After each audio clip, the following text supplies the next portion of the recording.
Although 2013 is quickly coming to an end, the 1812 Bicentennial commemorations are still going strong.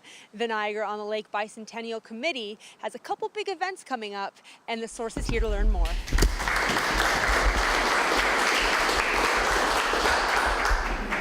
We're looking ahead now to the final events for 1812 for 2013. So we've got some great highlights to look forward to in the commemoration.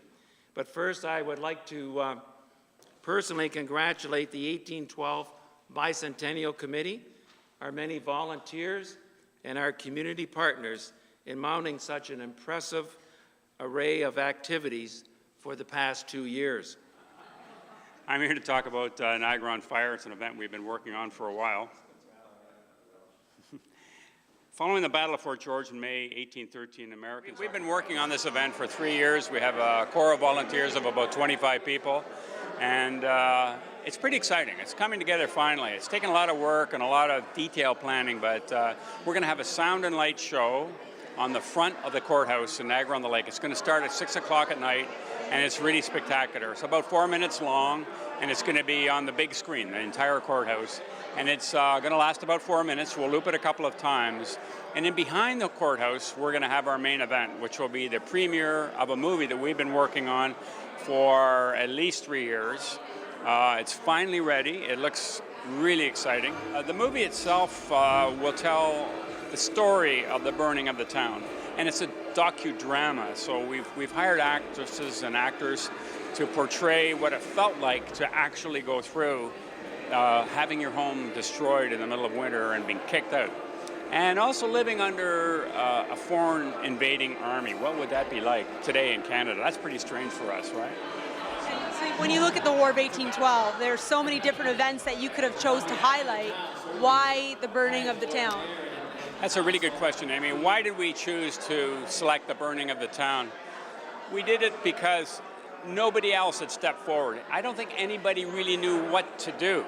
We felt it was something, we wanted a legacy out of this. We wanted to create this movie, this video that will show what really happened, what it was like, what the people were dressed like, and how they felt. So that school children later and other people, as they see this movie throughout the years, will know the significance of the event and its consequences. How did it create the town that we have today that attracts so many millions of people to Niagara-on-the-Lake? St. Mark's Anglican Church played a big role in the War of 1812, and Reverend Bob Wright spoke to us about its part in the upcoming commemoration. So, can you talk about the significance of St. Mark's on the War of 1812?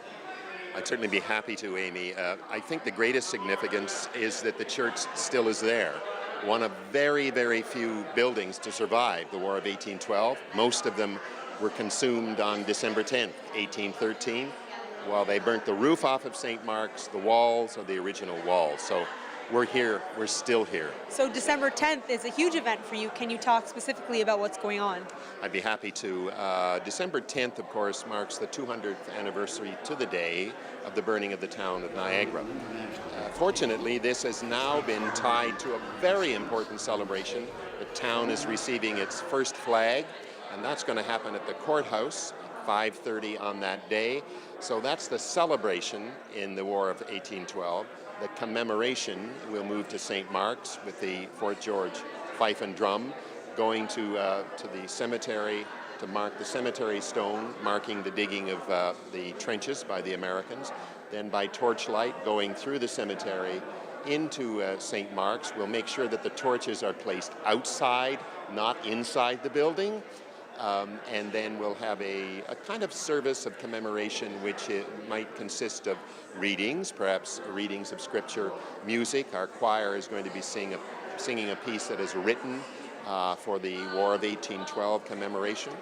Finally, we'll go out through the church door and to a large bonfire, because fire is kind of the image that we want to pick up and as a theme. There'll be hot cider. Again, it's a commemoration, it's not celebratory. And then the American flag, which will be flying, which would have been flying on that day in all places, will be taken down by the Fort George fife and drum. We will hoist up the Union Jack. Our bells will play Rule Britannia, God Save the King, and then we will gather around the bonfire to tell the stories of the burning of the town. December is shaping up to be a busy month for the Bicentennial Committee. Check out the website for all information regarding upcoming events. Reporting for The Source in Niagara-on-the-Lake, I'm Amy Audibert.